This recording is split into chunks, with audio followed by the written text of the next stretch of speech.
பாசத்தோடு கிளி இரண்டு கூண்டினிலே இருக்குது. பார்க்க வந்த குழந்தைகளை கண்டு உள்ளம் கழிக்குது. கவலை இல்லை என்பது போல் மயில் நடனம் புரியுது. வெற்றி எனக்கு சொந்தம் என்று முயல் குட்டி தாவுது. இஷ்டம் போல 8 திசையும் ஓடுது பாரணில்தான். தின்ன உணவு நாம் கொடுத்தால் வாங்குவதே அழகுதான்.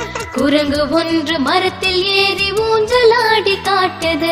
அருகில் செல்லும் பிள்ளைக்கெல்லாம் அச்சம் தானே ஊட்டுது. பாசத்தோடு கிளி இரண்டு கூண்டினிலே இருக்குது. பார்க்க வந்த குழந்தைகளை கண்டு உள்ளம் கழிக்குது.